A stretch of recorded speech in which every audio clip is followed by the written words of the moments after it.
Ang mabuting balita ng Panginoon ayon kay San Lucas. Papuri sa iyo, Panginoon. Noong panahong iyon, nakatayo si Jesus sa baybayin ng lawa ng Generaset. Pinagkalipunpunan siya ng napakaraming tao na ibig makarinig ng salita ng Diyos.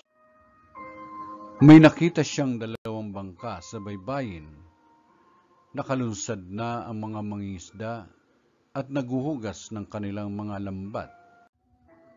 Lumulan siya sa isa sa mga bangka at hiniling kay Simon, may-ari nito, na ilayo ng kaunti sa tabi. Naupo siya sa bangka at nangaral sa mga tao.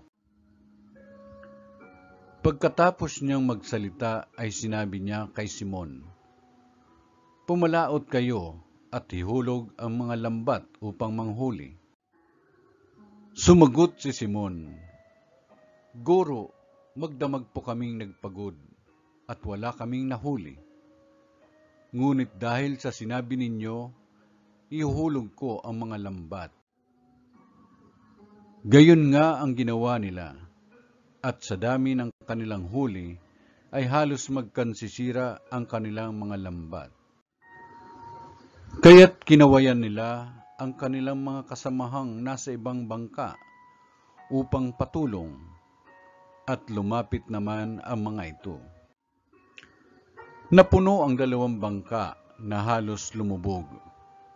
Nang makita iyon ni Simon Pedro, siya'y nagpatira pa sa paanan ni Jesus at nagsabi, "Lumayo po kayo sa akin, Panginoon, sapagkat ako'y makasalanan."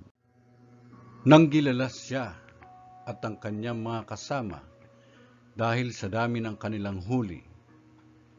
Gayon din sina Santiago at Juan, mga anak ni Zebedeo na mga kasosyo ni Simon.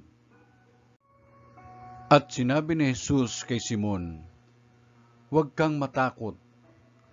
Mula ngayon, mamamalakaya ka ng mga tao." Nang maitabi na nila ang kanilang mga bangka, iniwan nila ang lahat at sumunod kay Jesus. Ang mabuting balita ng Panginoon. Pinupuri ka namin, Panginoong Jesucristo.